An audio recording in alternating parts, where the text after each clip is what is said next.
আমি মোহাম্মদ দেলোয়ার হোসেন। আমার প্রশ্ন হলো, বাবা মাকে খুশি করলে স্ত্রী মন খারাপ করে, আবার স্ত্রীকে খুশি করতে গেলে বাবা মার মন খারাপ হয়। তাই বাবা মার জন্য স্ত্রীকে ত্যাগ করা লাগে, আমি কি করব একটু বলবেন? ভাই, এই প্রশ্নের উত্তর গত বছর আমি দিয়েছি, সব সময় আমি দেই। আপনাদেরকে যারা এখানে বিবাহিত আছেন, বিদেশে আছেন, আপনারা যে কি পরিমাণ প্যারায় আছেন এটা দেশের অন্য কোনো মানুষ না বুঝলেও আমি খুব ভালো করে বুঝি। আমাদের আজহারিবে খুব ভালো করে বুঝবেন, কারণ আমরা দুজনই, উনি এখনো প্রবাসে আছেন আর আমি 10 বছর সৌদি আরবে প্রবাস জীবন কাটিয়ে আসছি। ভাইরা আমার, এর উত্তর খুবই সহজে আমি দিচ্ছি।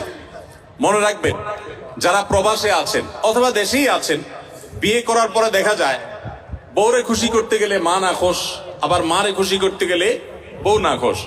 আপনাদের এই পরিস্থিতি থেকে বের হওয়ার জন্য কিছুটা ডিপ্লোম্যাটিক আচরণ করতে হবে, কূটনৈতিক আচরণ করতে হবে।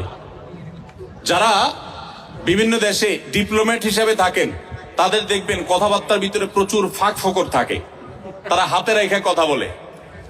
বেশিরভাগ ক্ষেত্রে এই পারিবারিক অশান্তিগুলো দূর করার মূল সমাধানটা হলো বুদ্ধিমত্তা।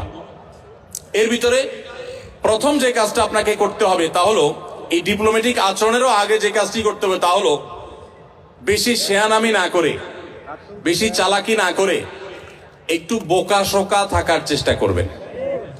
পারিবারিক অশান্তি দূর করার সবচেয়ে সহজ এবং সবচেয়ে শর্টকাট সমাধান হলো যে একটু বেকুব বেকুব ভাব ধরে থাকবেন। জিনিসটাকে একটু ব্যাখ্যা করে বলবো। আচ্ছা, ধরেন আপনার স্ত্রী এসে আপনার মার নামে এক গাদা বদনামি করছে, তোমার মা এটা বলছে, তোমার মা ওইটা বলছে, উনি কি এটা বলতে পারে, এটা বুড়া মানুষ কিভাবে এই কথা বললো, তোমার ভাই এটা বলছে, তোমার বোনও এটা করছে, দুনিয়ার বিচার দিল বউয়ে। তখন আপনি একজন সভ্য স্বামীর মতো, ভদ্র স্বামীর মতো মনোযোগ দিয়ে সব কথা শুনবেন। অনেক স্বামী আছে বেকুবের মতো, বউয়ের কথা শুনে না, বলে বুঝছি তুমি কি বলবা, হয়েছে থামো, না খবরদার, ফুল কথা বলতে দিবেন। তার যত জেদ আছে সব ঝাড়তে দিবেন, 2-4-5 মিনিট যা লাগে বলে সে যখন হাঁপায় উঠবে, বলবে যখন কি ব্যাপার তুমি কিছু বলো না কেন। এবার আপনি তখন ফ্লোর নিয়ে এবার আপনি তাকে বলবেন যে দেখো তুমি যা বলছো আমি তো বুঝতেছি, আমার রাগে সব পশম দাঁড়ায় গেছে, দেখো তোমার কষ্টে তো আমার ভেতরটা জ্বলে পড়ে ছাই হয়ে যাচ্ছে, দেখো। যেভাবে বলা দরকার বলে তাকে আগে এটা কনভিন্স করবেন যে আমি তোমাকে ইগনোর করছি না, তোমার সমস্ত কথাগুলো ক্যাচ করেছি এবং তোমার ব্যথা আমি ব্যথিত। এরপরে এবার বলবেন দেখো, যদি মা না হতো, যদি নিজের ছোট ভাই বোন এদেরকে যদি পিঠায় মেরে ফেলা জায়েজ হইতো, বা এদেরকে যদি বড় ভাই আমার উল্টাপাল্টা করতেছে, বড় ভাই কিছু বলতে পারতেছি না, আল্লাহ রসুল বড়দেরকে সম্মান করতে বলছেন, যদি সেটা না করা লাগতো তো আজকে এসপার কি ওসপার আমি করে ছেড়ে দিতাম। এরকম 2-4টা কথা যখন বলবেন, বউ দেখবেন তার যে গিয়ারে ছিল সেখান থেকে একদম হাফ গিয়ারে চলে আসছে, এখনো কিছুটা থাকবে। এরপরে আপনাকে সে যেটা বলবে সে হলো, আপনার সব লেকচার শোনার পর সে আপনার ব্যাপারে একটা কমেন্ট করবে। সে কমেন্টটা হলো যে আমার স্বামী লোকটা আসলে, মনে মনে হয়তো বলবে বা অন্য কাউকে বলবে যে লোকটা আসলে ভালো কিন্তু বেকুব। সে একটু শক্ত হইলে এগুলার সব সাইজ করে ফেলতো, কিন্তু বোকা শোকা মানুষ, এই জন্য সে সাহস নাই, বেকুব, তুমি কি পুরুষ হইলা এসব বলবে। তো বললে তখন একদম বেকুব সেকুব থাকে। বাইরে বহুত পণ্ডিতি করেন কিন্তু বাসায় পণ্ডিতি করে না, সব জায়গায় পণ্ডিতি করতে যান, এখানে খুব বোকা শোকা থাকবেন। বুঝতে পারছেন কথা? এবার আসেন মায়ের পার্ট। মা যদি আইসা বলে এই শুনে দিকে তোর সাথে কথা আছে, বলবেন মা কি বলবা বলো। এবার মাকে যদি বলেন যে বাবা তোর বউ এই বলছে, এই করছে, সে কি এটা করতে পারে, কত বড় সাহস, তোর গলায় ধরে দিয়ে মরা উচিত।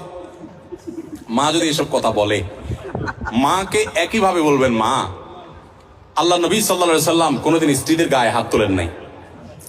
ইসলামে যদি বউ পিটানোর নির্দেশ থাকতো তো আজকে ঠ্যাং উপরের দিক বাইন্দা আমি পিটে দেব। আমার হাতটা শুধু বাইন্দা রাখছে ইসলাম। আল্লাহ রসুল কোনোদিন স্ত্রীদের গায়ে হাত তোলেন না। না হলে মা এত বড় সাহস, এরকম কথা সে বলতে পারে। যা কি বলছে না বলছে সেটা পরে, আপনি বিচার বিশ্লেষণ না করতে গিয়ে উপস্থিত ওই জায়গাতে সামাল দেওয়ার চেষ্টা করবেন। কথা কি বুঝতে পারছেন? আপনার এই আচরণ শোনার পর আপনার মা কি বলবে জানেন? মাও ঠিক ওই বউয়ের মতোই বলবে আমার ছেলেটা আসলেই মানুষ ভালো, সমস্যা হলো আমার পোলাটা না বোকা, একদম বেকুব।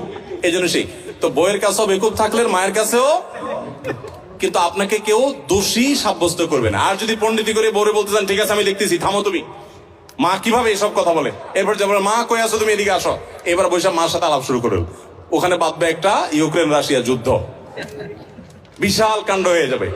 ওই কাণ্ড করার পর বউয়ের কাছে আইসা যদি মনে করেন যে বউয়ের জন্য মার সাথে ঝগড়া করছি, বউ মনে হয় খুশি হবে, জীবনও খুশি হবে না, জীবনও খুশি হবে না। যতই করেন বউরে খুশি করতে পারবেন না, কোন একটা প্যাঁচ বাঁধবেই এবং কোন একটা ফাঁক বের করবে। আর মা তো নাখোশ হইছেই। আবার মায়ের হয়ে যদি বলেন এই তুমি কত বড় সাহস, আমার বোনরে কি করলা, ভাইরে কি করলা, মারে কি করলা, দেখবেন আরেক যুদ্ধ পাচ্ছে। এই জন্য এগুলোর খুব বেশি পণ্ডিতি না করে যথাসম্ভব একটু কূটনৈতিক আচরণ করে, একটু চালাকি করে, একটু বোকা সেজে সমাধান করার চেষ্টা করবেন। আবার সব সময় এই পলিসি অবলম্বন করবেন না। এখন মুশকিল হলো শিখাই দিলে মহিলারাও এগুলো শুনে ওয়াজ, তারাও শিখা যায়। এবার মহিলারা ঘরে গেলে বলে যে না পলিসি তো আগে থেকে জানা, তুমি বোকা সাজতেছ। তখন আপনি একেবারে মানে সিরিয়াস বোকা, শুধু ওই মুহূর্তের জন্য, সবসময়ের জন্য বোকা। আসলে ঘরে যারা যত বেশি বোকা থাকে তারা তত বেশি সুখে থাকে। বোকাদের সাংসারিক জীবনে তারা সুখে থাকে, আর শেয়ানা পাবলিক গুলো সব দৌড়ের উপরে থাকে।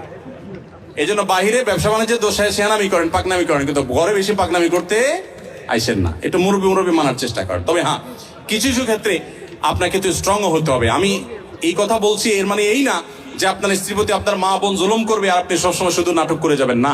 তাদেরকেও বিনয়ের সাথে তাদের অন্যায় থেকে আগে বিচার বিশ্লেষণ করবেন, তারা অন্যায় করছে কিনা, বাধা দিবেন। আবার স্ত্রী যদি ভুল করে তাকেও অন্যায়ের থেকে বাধা দিবেন। প্রয়োজনে আপনি ইসলামী শরিয়ার নীতিমালা আলোকে শাসনও করবেন, কিন্তু মূল পলিসি হবে ওই যে বেকুব ভান বা বেকুব আপনার নিজেকে হিসাবে উপস্থাপন করার চেষ্টা করবেন। এটা অনেক সহজ একটা উপায়। এরপরে প্রশ্ন হলো সুন্নি মুসলমান ও শিয়া মুসলমান সম্পর্কে জানতে চাই, এ ধরনের মুসলমানদের সম্পর্কে মৌলিক ধারণা পেতে চাই।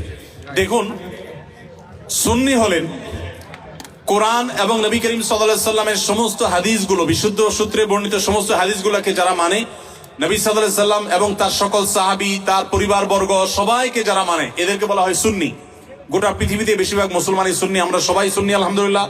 বেশিরভাগ বাংলাদেশি, বেশিরভাগ পাকিস্তানি, ভারতীয়, সাবকন্টিনেন্ট, আরব, পৃথিবীতে বেশিরভাগ মানুষই আলহামদুলিল্লাহ সুন্নি মুসলমান। এবং সুন্নি মুসলমানদের বৈশিষ্ট্য হলো তারা কোরআনকে এবং সুন্নাহকে অনুসরণ করে, সুন্নাহ অনুসরণ করার জন্য সুন্নি বলা হয়। আর শিয়া হলো সেই সমস্ত মানুষেরা যারা আল্লাহকে মানে, নবী সাল্লাল্লাহু আলাইহি সাল্লামের নবুয়তকেও মানে, যদিও তাদের একটা গ্রুপ নবী সাল্লাল্লাহু আলাইহি সাল্লামের নবুয়ত নিয়েও সন্দেহ করে। আর এর পাশাপাশি তারা শুধুমাত্র নবী পরিবারের সদস্যদেরকে মানে, সাহাবীদেরকে তারা মানে না, বরং সাহাবীদের সাথে শত্রুতা বিদ্বেষ তারা জ্ঞাপন করে, লালন করে। তো এই কারণে তারা শিয়া এবং আলাদা হয়েছেন। শিয়ারা তারা বিভ্রান্তির দিকে আছেন। শিয়া পন্থাটা বিভ্রান্তির পন্থা, এটা হেদায়েত এবং সত্য থেকে বিচ্যুত। নবী করিম সাল্লাল্লাহু আলাইহি সাল্লাম বলেছেন, আমার পরে তোমরা আমার সুন্নত, আমার খলিফাদের সুন্নতকে আঁকড়ে ধরবা। নবীর সুন্নত এবং আদর্শ যদি কেউ আঁকড়ে না ধরে, সাহাবীদের যদি আদর্শকে কেউ যদি ইগনোর করে, সে কখনো ভালো মুসলমান হতে পারে না। এজন্য আমাদেরকে সতর্ক থাকতে হবে এবং ভালো মুসলমান হতে হলে অবশ্যই কোরআন এবং সুন্নাহ উভয়টাকে অনুসরণ করতে হবে। শিয়াদের মধ্যে কিছু কিছু গ্রুপ আছে যারা বিভ্রান্ত, পরিপূর্ণ ইসলাম থেকে তারা বাহির হয়নি। আবার দুই একটা গ্রুপ আছে তারা আম্মাজান আয়েশার চরিত্রে কালিমা লেপন করে, কোরআনের আয়াত নিয়ে সন্দেহ করে, নবী সাল্লাল্লাহু আলাইহি সাল্লামের রিসালাত নিয়ে সন্দেহ করে তারা ইসলামের গণ্ডি থেকে খারিজ হয়ে গেছেন। আল্লাহ তাআলা আমাদেরকে কোরআন এবং সুন্নাহ উভয়টার অনুসরণ করার তৌফিক দিয়েছেন। আমরা আলে বাইতকে, রাসূলুল্লাহ সাল্লাল্লাহু আলাইহি ওয়াসাল্লামের পরিবারকেও ভালোবাসি, আবার তার সাহাবীদেরকেও ভালোবাসি। আমরা এখানে কোনো বিভক্ত করি না, তারা বিভক্তি করেছে, এগুলো তাদের সাথে আমাদের পার্থক্যের জায়গা।